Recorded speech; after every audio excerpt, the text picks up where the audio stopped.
মারিয়াম আক্তার ইভা আপনি লিখেছেন, রোমে যদি বাচ্চার বিভিন্ন আকৃতির পুতুল ও প্রাণীর আকৃতির খেলনা থাকে তাহলে সেখানে নামাজ পড়ে নামাজ কবুলের পথে অন্তরায় হবে কিনা।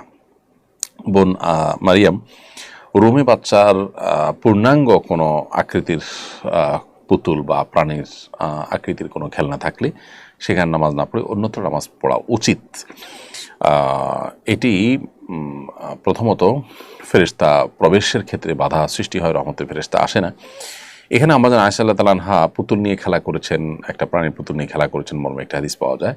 সেই হাদিসের ব্যাখ্যা অবশ্য উলামা ইকরাম বলেছেন যে এখানে প্রাণীর অবয়বটা হয়তো ছিল, পূর্ণাঙ্গভাবে একটা প্রাণীর চোখ মুখ কান যেরকম থাকে ওইরকম হয়তো ছিল না। কারণ নবী করিম সাল্লাল্লাহু আলাইহি ওয়াসাল্লাম যেখানে বলেছেন যে লা তাদখুল মালাইকাতু বাইতান ফিহি কালবুন ওয়া সূরা, যেখানে কোনো যে ঘরে কোনো প্রাণীর ছবি আকৃতি অবয়ব ভাস্কর্য ইত্যাদি থাকে এবং কুকুর থাকে সেখানে রহমতুল ফেরেশতা প্রবেশ করেন। সেখানে নবী সাল্লাল্লাহু আলাইহি ওয়াসাল্লামের বাসায় এটা কীভাবে হতে পারে? অতএব এটি নিশ্চয়ই এমন ছিল যেটিতে পূর্ণাঙ্গ অবয়ব বোঝা যায়নি, জাস্ট ডামি বোঝা গেছে এরকম কিছু। তো এই জন্য এরকম কোনো রুমে থাকলে প্রকাশ্যে বিশেষ করে দৃশ্যমান থাকলে সে রুমে নামাজ না পড়ে অন্য রুমে নামাজ পড়া উত্তম। যদিও রুমে নামাজ পড়লে নামাজ হয়ে যাবে, বাট মান এবং গুণগত মান কমে যাবে, কারণ রহমতের ফেরেশতা সেখানে প্রবেশ করেন না।